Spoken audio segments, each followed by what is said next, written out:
لو اقولك ان المصيبه دي انا عملتها وحطيتها في الحله من ورا جوزي هتقولي ايه؟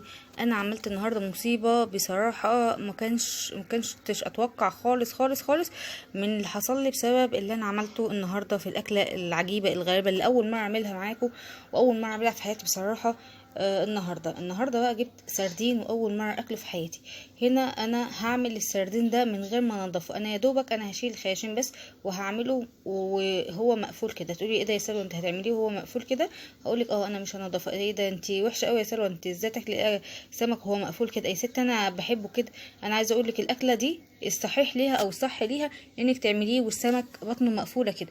طب ماشي، هتعملي ايه تاني؟ انا غسلته هنا غسله كويسه جدا جدا من الخياشيم، وحاولت ان انا اطلع اي حاجه فيه، وعايزه اقولك ان انا شلت الخياشيم نفسها، وكمان حطيتهم كده رصيتهم كده شكل كده يعني فتحي يا ورده مع بعضهم زي ما انت شايفه كده.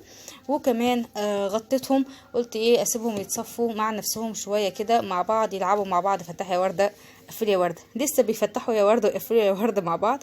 عايزه اقولك بقى ان انا هنا قعدت امسح الميه منهم. هنا سبتهم يعني تقريبا كان الساعه 2، سبتهم تقريبا لغايه الساعه 10. سبتهم بقى يتصفوا براحتهم بقى ويتنشفوا براحتهم جدا جدا. عايزه اقول لك الاكله دي انا عملتها، جوزي كان مسافر مأموريه، عايزه اقول لك والله عملتها وهو مش موجود، ولغايه دلوقتي هو ما يعرفش ان انا عملتها. هتقولي لي هتعملي ايه يا سلوى؟ هقول لك دلوقتي. انا هنا سبت ما فيش نص ساعه المناديل كده في الخياشيم، وانا عايزه اقولك ان هو خلاص قدد يعني نشف كده خالص من ميته. وهنا بقى هنبدا الايه العركه الجميله الحلوه ان احنا هنعمل اكله ايه بقى يا بنات؟ اقول لكم على المفاجاه. عايزه اقول لكم ان انا هعمل سردين مخلل. يعني السردين يا جماعه اللي احنا بنجيبه من الفسخاني، انا اول مره اعمله في حياتي. انا اكلته كمان من زمان وانا صغيره جدا وما اكلتهوش من زمان قوي، فبصراحه نفسي فيه. هنا بقى جبت الحاجه الحلوه قوي اللي تنفع، اللي يعني مستحيل يملح منك خالص. ده الملح الخشن او الملح اسمه ايه البحري، هو اسمه كده ملح خشن. بتجيبيه من عند العطار شويه. دول كان الكيلو كله، الكيلو ب4 جنيه، جبت كيلو وربع ب5 جنيه.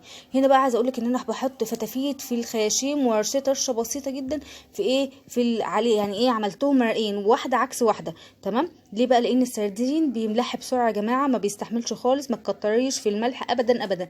انا حطيت بصي شويه دول زي الشويه اللي انتوا موجودين دول. هنا بقى حطيت كيس جوه كيس جوه كيس، كل ما ازهق تحطي كيس جوه كيس جوه كيس لغايه ما تحس ان هو ما شاء الله اتثبت على كده. هنا بقى جبت البلاستيك راب وقعدت اقفل فيه بقى شمال ويمين وبالطول بالعرض بكله بقى عشان ما يطلعلهوش اي ريحه ابدا ابدا ابدا ابدا.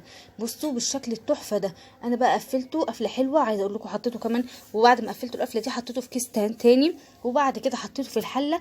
انا خللت السردين في الحله يا جماعه، وربنا يستر نشوف هيطلع ايه. هنزل لكم الحلقه اللي بعد دي النتيجه بتاعته. ادعوا لي بقى ربنا يسترها في الحله